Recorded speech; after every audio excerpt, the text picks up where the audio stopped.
Dans cette vidéo, je vais vous montrer comment identifier les zones d'action à haute probabilité.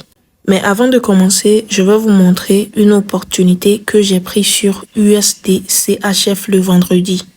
C'est la fermeture du marché et la position est toujours en cours. Mais je vais vous montrer sur TradingView comment j'ai procédé à l'analyse technique jusqu'à la prise de position. Là, on est sur le graphique de USD-CHF sur l'unité du temps de 4 heures. Si vous regardez le graphique, c'est une tendance haussière directement parce que quoi? Le prix fait de zigzag vers le haut. Donc, c'est une tendance haussière. Et là, maintenant, après, si on se base sur la théorie de dos, une tendance haussière, c'est quand le prix crée de haut de plus en plus haut. Donc, vous pouvez voir qu'il y a des hauts ici, des sommets, mais après, le prix a dépassé le sommet précédent pour créer un autre sommet. Donc maintenant, on est sûr que c'est une tendance haussière. Et après avoir identifié une tendance haussière, vous devez être capable d'identifier les impulsions et les retracements d'une tendance. Alors là, sur la tendance haussière, les impulsions sont des mouvements haussiers et les retracements sont des mouvements baissiers. Déjà, vous devez savoir aussi qu'on ne peut pas se baser juste sur un mouvement pour dire que c'est une tendance haussière, non. Une tendance, quand on parle d'une tendance, c'est qu'il y a impulsion et retracement. Donc, du moment où il y a juste un mouvement, ce n'est pas une tendance. Alors là, si on voit ce graphique, c'est impulsion, retracement, ce qui nous prouve que ce n'est pas juste un mouvement, c'est une tendance. Mais si on prend ici, par exemple, on ne peut pas prendre juste ici comme une tendance baissière, non. Ça, c'est juste un mouvement, c'est juste une impulsion de la tendance baissière. Je dis la tendance baissière parce que quoi? Vous pouvez voir que le prix a fait impulsion et retracement à ce niveau. Impulsion, retracement, impulsion, retracement, impulsion. Donc, vous devez être capable de bien identifier une tendance. Quand on parle d'une tendance, les gens trouvent que c'est très facile à identifier autre. Oui, ça l'est. Mais si vous n'êtes pas bien concentré, vous allez faire des erreurs bizarres. Et sur le marché, du moment où vous n'identifiez pas bien la structure, la tendance, vous allez fausser toute l'analyse. Vous allez juste faire autre chose. Donc, c'est très important et c'est la base de l'analyse technique.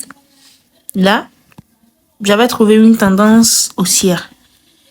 Et comme le prix monte, je ne peux pas me permettre de prendre une position directement juste là où le prix se trouve en disant que c'est une tendance haussière. Non. Je dois essayer de voir si la tendance haussière va vraiment continuer par monter ou va se retourner. Sur le marché, si vous prenez de position directement parce que vous trouvez que la tendance est haussière, vous allez finir en perte, soit la position peut traîner en perte. Vous devez être capable de savoir si le prix est sur le point de se retourner, de changer de tendance ou pas, avant de chercher à prendre de position. C'est très important. Donc là, la tendance haussière, je dois chercher le niveau de continuation et de retournement de la tendance. Sur chaque graphique, sur chaque tendance, il y a toujours un niveau de retournement et un niveau de continuation. C'est ça qui nous montre si la tendance va continuer par monter ou la tendance va se retourner.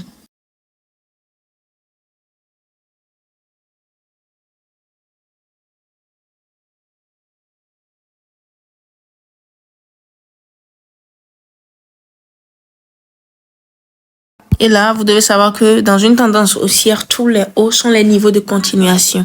Dans une tendance baissière, tous les bas sont les niveaux de continuation.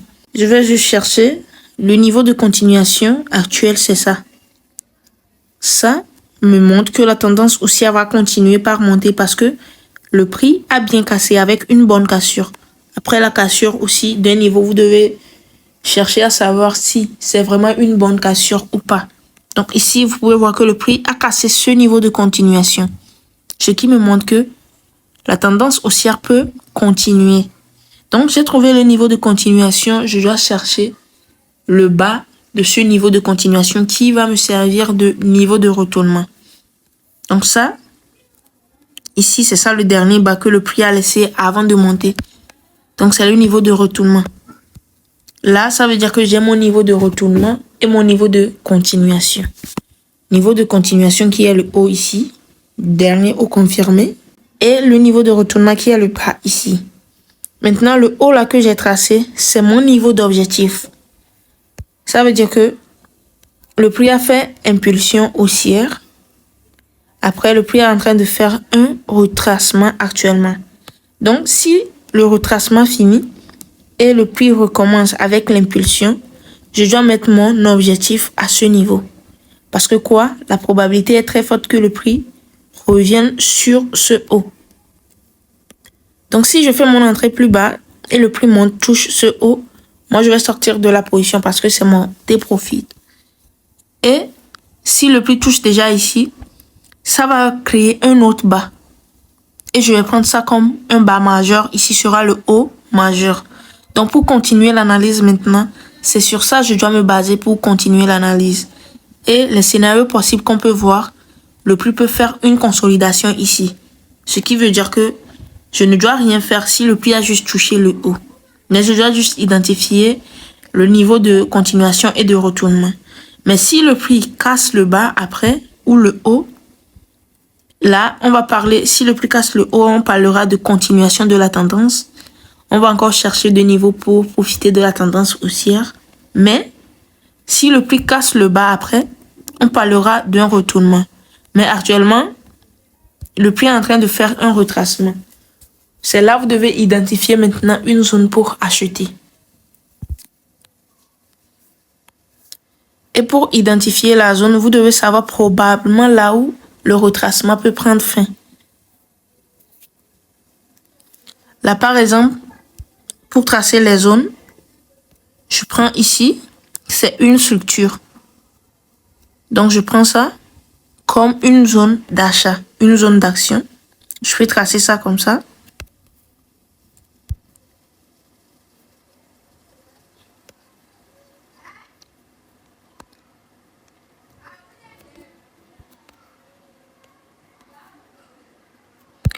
Et maintenant, le bas que le prix a laissé aussi, c'est un niveau, c'est une zone aussi. Donc, je vais tracer ça comme une zone.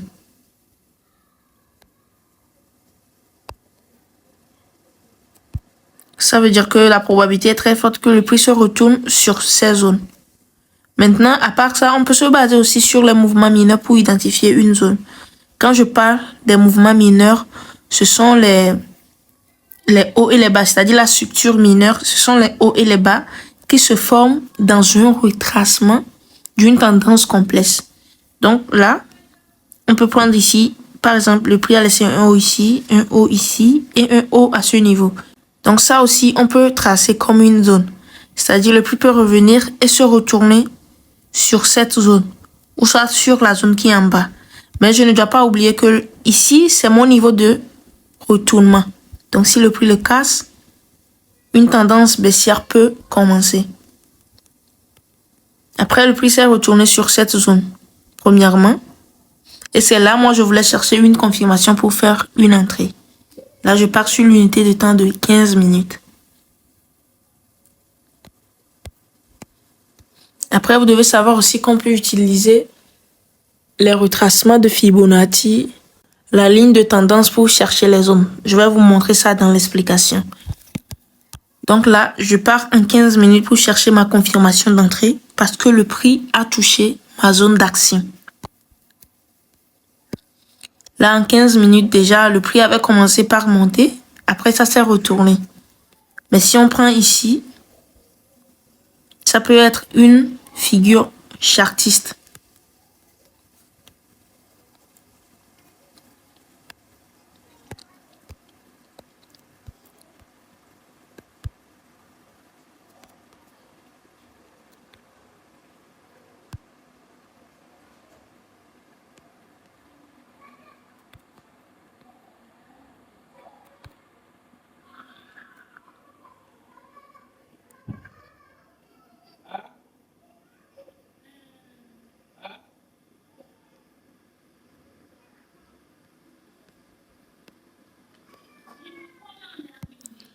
Là, on peut considérer ça comme une figure chartiste parce que c'est bien dessiné, c'est bien symétrique. Donc là, c'est une figure chartiste.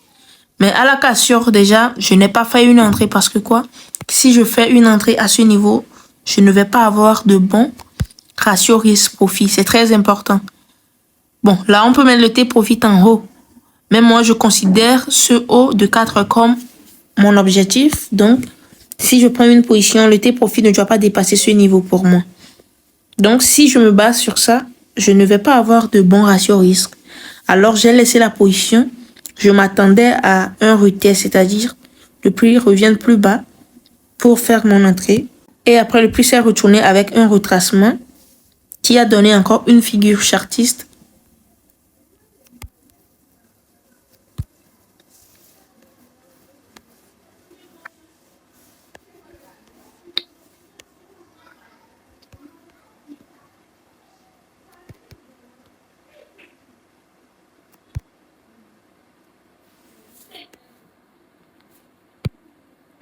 Alors là, maintenant, c'est ma figure chartiste.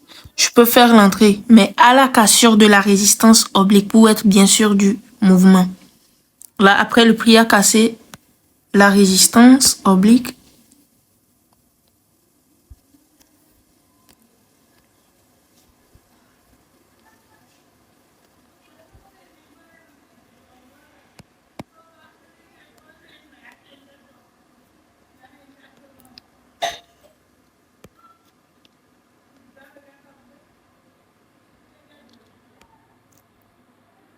Vous pouvez voir, le prix a bien cassé le niveau de résistance oblique. Alors là, j'ai juste fait l'entrée après cette bougie. J'ai fait l'entrée là-bas, j'ai mis mon stop loss sur 35 pips. Le stop loss doit être toujours en bas de ce mouvement.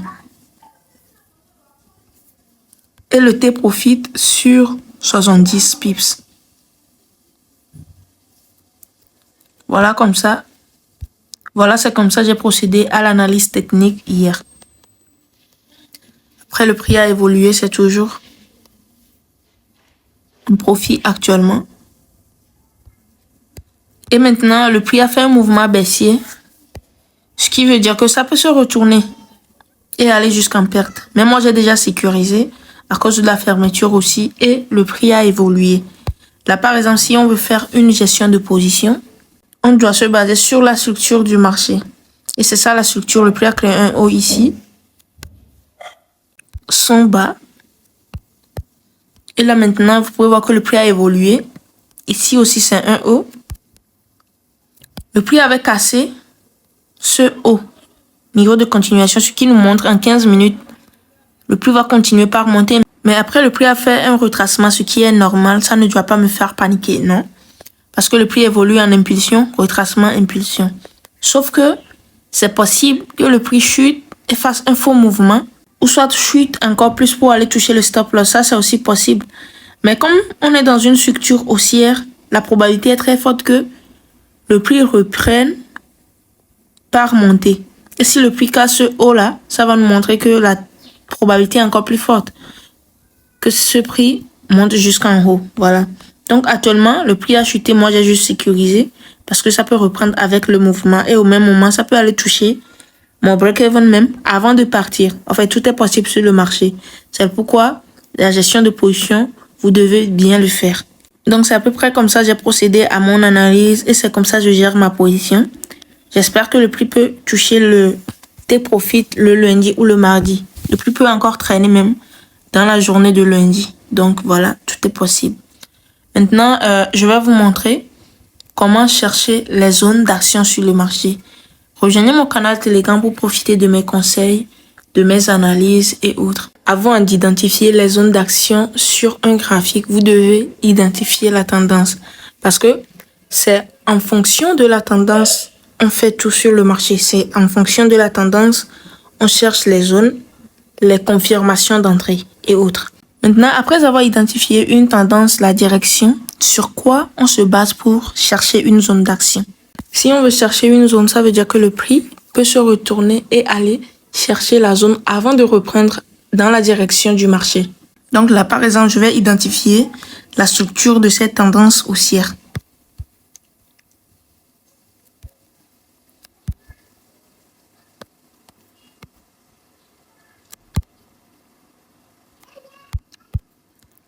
Là, j'ai tracé le niveau de continuation et de retournement de cette tendance haussière.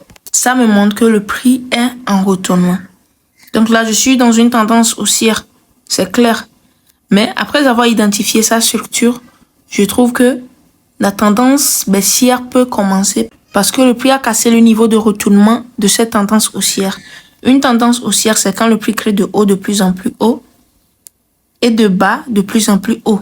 Mais une tendance baissière, c'est quand le prix crée de bas de plus en plus bas. Et ce bas, vous pouvez voir que le prix l'a cassé. Ce qui nous montre que le prix peut créer encore un autre bas. Le prix peut créer un autre bas ici. Et le prix peut faire un mouvement comme ça, ainsi de suite. Donc là, je sais probablement que le prix peut commencer par chuter. Alors là, maintenant, je dois chercher des zones pour prendre de position. Parce que sur le marché, on ne vend pas directement juste parce qu'on voit que le prix va chuter, non. C'est-à-dire vendre à la cassure ici, par exemple. C'est très risqué. Parce que quoi? Le prix peut se retourner. Le prix peut se retourner, peut aller toucher jusqu'ici avant de chuter. Donc le mieux, c'est de faire les entrées plus haut comme ça. Ou soit quelque part ici. Et si le prix chute, vous allez vous faire plus de ratio risque-profit. Donc pour éviter les mouvements comme ça, vous devez faire les entrées plus haut ou soit plus bas si vous voulez acheter. Alors là, qu'est-ce que vous devez faire? Vous devez identifier maintenant une zone pour vendre parce qu'on trouve que le prix peut chuter. Et pour vendre, ça veut dire que le prix peut aller chercher un niveau dans la dernière impulsion avant de se retourner. Donc, c'est-à-dire que le prix peut aller quelque part ici se retourner, même ici, ou soit plus haut avant de se retourner. Ça ne veut pas dire que si le prix monte un peu, je vais chercher à vendre. Ça monte un peu, je vais chercher à vendre. Non. C'est là que vous devez identifier les zones. Déjà, ici, que le prix a laissé, ce bas, c'est une zone. Donc là,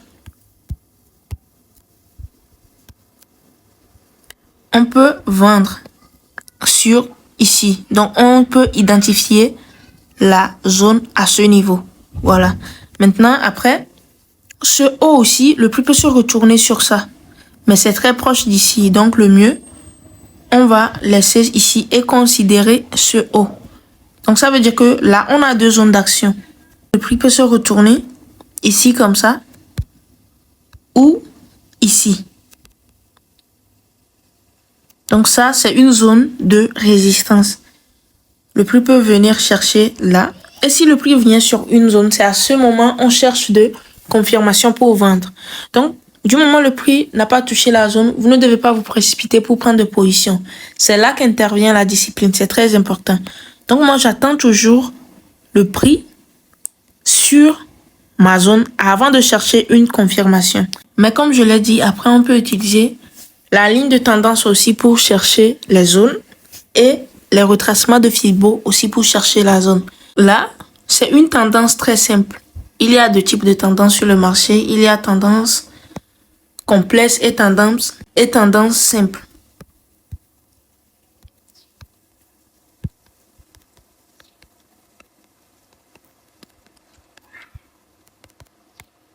Ça, par exemple, c'est une tendance simple. Si vous trouvez que le mouvement est bien clair et autres, les impulsions et les retracements sont bien clairs, c'est une tendance simple. Là, par exemple, la zone, c'est ici, le haut que le prix a laissé. Déjà, dans une tendance haussière, tous les hauts sont les niveaux de résistance. Parce que quoi? Le prix pouvait se retourner ici. Tous les hauts sont les zones de résistance. Donc là, le prix peut se retourner ici. Déjà, aussi, un truc que vous devez savoir en ce qui concerne les zones et les niveaux. Si le prix touche un niveau, c'est qu'il y a deux possibilités. Soit le prix casse le niveau, ou soit le prix se retourne sur le niveau. Ce n'est pas une certitude. Donc, vous ne devez pas vous permettre de dire que le prix va forcément casser le niveau, le prix va forcément se retourner. Non. Vous devez vous attendre à ce qui va se passer avant de réagir.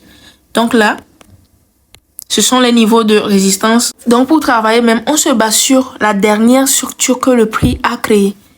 Là, ça veut dire que vous ne pouvez pas vous permettre, après le bas là, le bas majeur là, c'est la dernière structure. Donc c'est ça. Vous ne pouvez pas vous permettre d'aller chercher des zones de vente en bas de ça. Déjà, ici aussi, c'est le niveau de retournement. Donc, ça, c'est la dernière impulsion. Donc, vous devez travailler juste avec la dernière impulsion de la tendance. Ce qui veut dire qu'en bas de cette structure, vous ne pouvez pas vous permettre d'aller chercher de zones d'achat ici ou ici. Non. Vous devez juste vous baser sur ça pour travailler et identifier probablement le mouvement qui peut se passer devant. Donc, là, c'est deux zones. Sur la tendance simple, là, on a deux zones pour acheter. Maintenant, sur la tendance complexe, comment ça se présente? Impulsion. Là, le prix fait impulsion. Et dans le retracement, le prix laisse de mouvements bizarres, de haut et de bas mineurs. Après, impulsion. Après,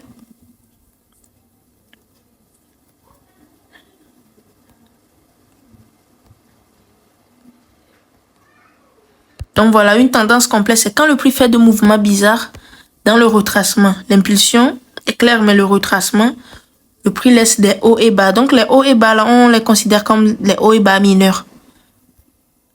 Ça, c'est majeur. Mais ce qui se passe à l'intérieur du retracement, c'est ça, on considère comme des structures mineures. Donc là, si vous trouvez une tendance complexe, vous pouvez aussi utiliser la structure mineure pour chercher deux zones. C'est-à-dire là, disons c'est zone d'achat, ma première zone d'achat, ma deuxième zone. Maintenant, au milieu, les hauts et bas là, le prix peut venir se retourner quelque part ici. Donc, je considère ça aussi. Je peux utiliser la structure mineure aussi pour chercher la zone. Donc, voilà. Ça veut dire que le prix peut se retourner sur première zone ici ou ici. Donc, c'est très important. Donc, là, déjà, c'est à vous de voir. C'est à vous de dire si je dois utiliser les hauts et bas majeurs pour chercher les zones, ou soit je vais utiliser les hauts et bas majeurs et mineurs pour chercher. Moi, par exemple, je n'utilise pas les hauts et bas mineurs, non. J'utilise juste hauts et bas majeurs. Même si il y a une structure mineure qui est bien visible, je préfère travailler juste avec les hauts et bas majeurs parce qu'avec mon expérience, j'ai trouvé que la plupart du temps, le prix se retourne sur les hauts et bas majeurs. Il arrive aussi des moments que le prix se retourne sur les hauts et bas mineurs. C'est très possible en fait, c'est pas impossible. Mais juste dans mon plan de trading, j'ai décidé de travailler juste avec les hauts et bas majeurs. Donc c'est comme ça doit être. Ce que vous voulez utiliser sur le marché, vous devez préciser ça dans votre plan de trading et juste respecter ça. Vous ne devez pas essayer de tout trader, non. Si vous vous dites c'est ça que je dois utiliser, vous devez juste travailler avec ça. Donc c'est comme ça, on cherche les zones d'action avec la structure du marché. Maintenant, après, vous pouvez utiliser aussi la ligne de tendance pour chercher les zones. Donc ça, pour l'utiliser, on le trace juste sur les bas de plus en plus haut que le prix a laissé.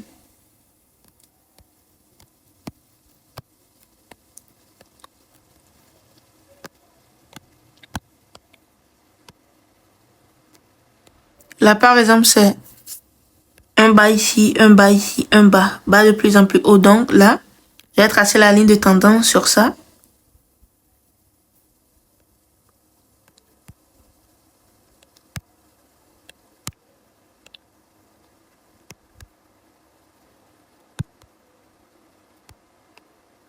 Donc là, ça veut dire que le prix peut venir toucher la ligne de tendance et se retourner.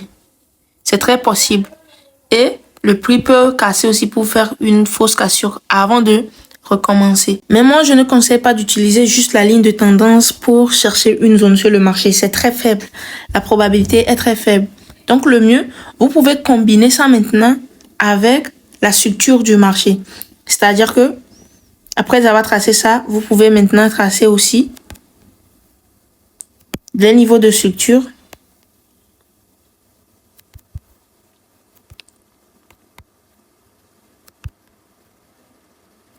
Et si vous voyez bien, ici c'est une zone.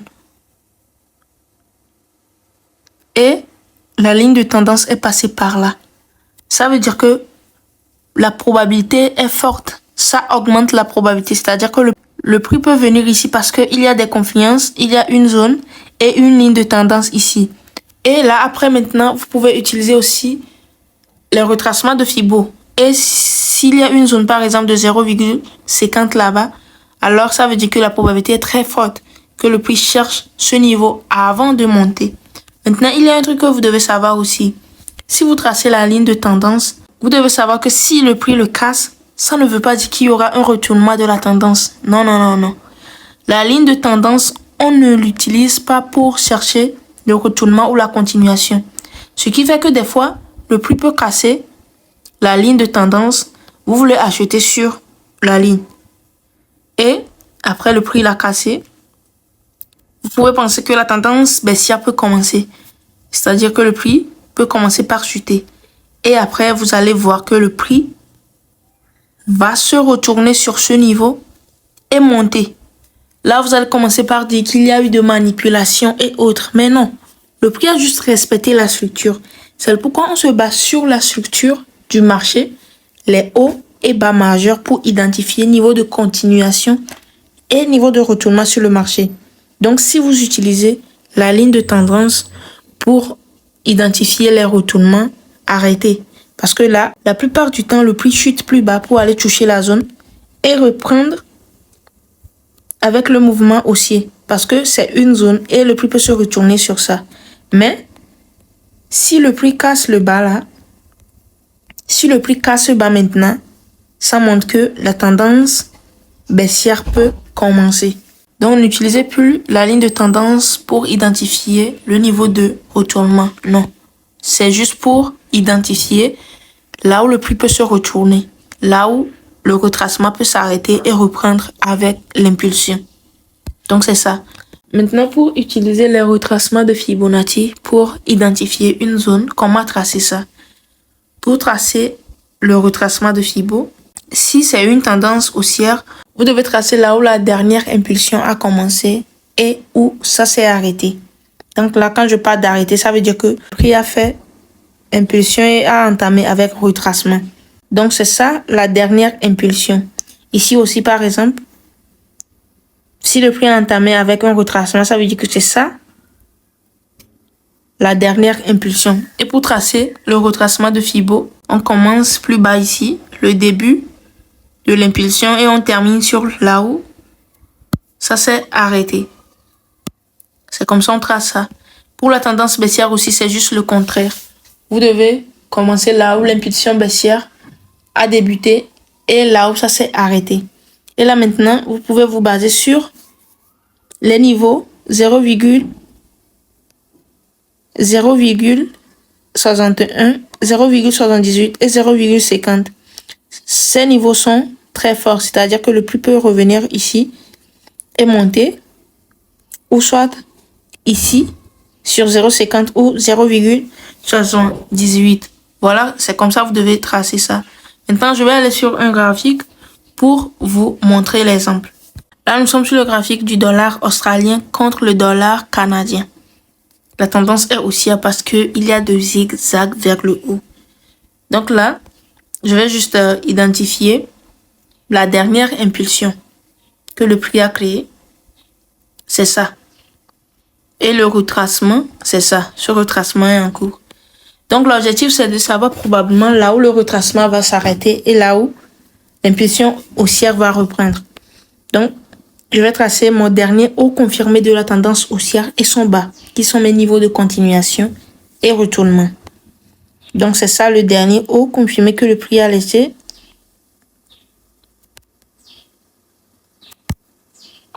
Ici, c'est juste une fausse cassure. Et son bas. Là, c'est son bas. Donc, vous pouvez voir que le prix a fait une fausse cassure. Là, je ne peux pas dire qu'il y a une continuation. Je vais juste fermer les yeux sur ça. Après, qu'est-ce qui s'est passé? Le prix a maintenant cassé le niveau avec une bonne cassure. Maintenant, je peux dire que la tendance haussière de AUD-CAD est en continuation. Le prix peut continuer par monter. Mais là, vous pouvez voir que le prix est entamé avec un retracement. Et comme je veux acheter pour profiter de la continuation, je dois chercher deux zones pour acheter. La première zone, déjà, c'est ici.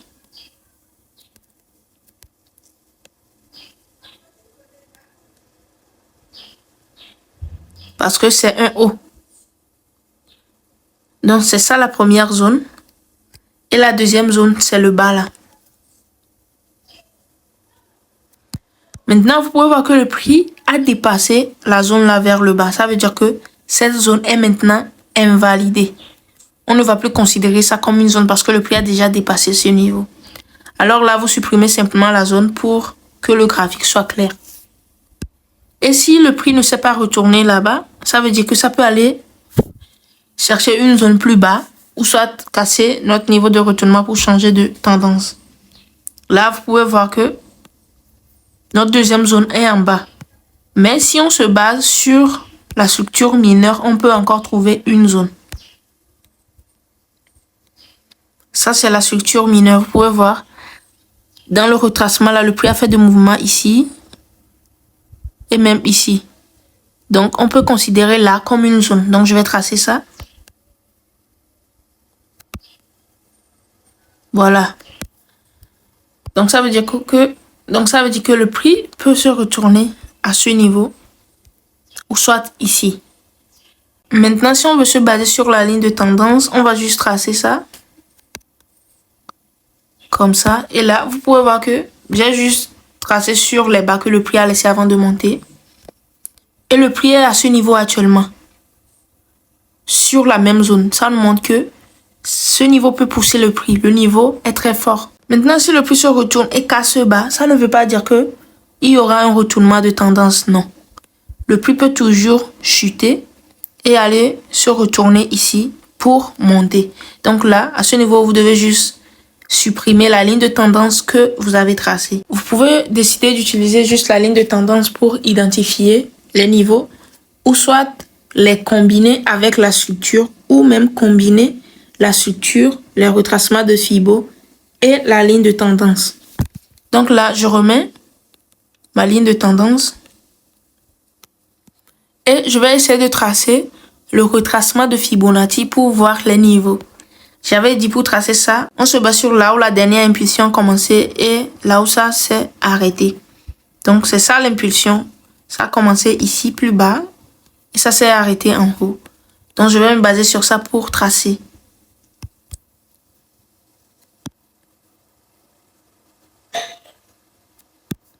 Voilà. Donc si vous voyez bien, le niveau 0,50 est là. Le niveau 0,61 est là. Et 0,78 est ici. Donc disons ici, comme ça, le prix peut se retourner dans cette zone. Ça veut dire que là, j'ai utilisé les trois stratégies d'entrée. La stratégie pour la structure, pour la ligne de tendance et pour Fibo pour identifier là où l'impulsion peut reprendre. Donc ça peut se retourner ici. Donc vous pouvez voir que c'est très simple. Là, c'est à vous de décider si vous allez les utiliser, les trois, ou juste la structure du marché. Mais moi, j'utilise la structure du marché. Des fois, j'utilise les retracements de Fibo pour juste vérifier les niveaux.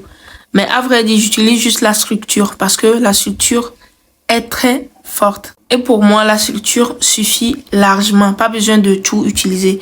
J'utilise même pas la ligne de tendance. À mes débuts, j'utilisais ça.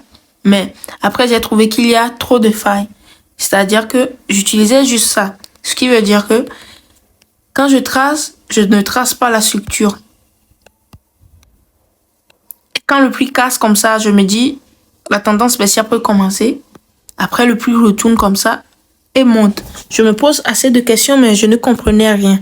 Mais c'était avec le temps, quand j'ai appris comment utiliser la structure, j'ai compris que je faisais assez d'erreurs. Donc maintenant, si je veux utiliser la ligne de tendance, je ne peux pas utiliser juste ça parce qu'il y a trop de failles. Je serai obligé d'utiliser la structure pour combiner. Voilà. Maintenant, je pense que je vais encore prendre un autre exemple. Là, je suis sur le graphique de NZDJPY. Tendance haussière. On identifie la structure dernier haut confirmé. Et le bas. Avec une bonne cassure, ce qui nous montre que la tendance baissière peut commencer.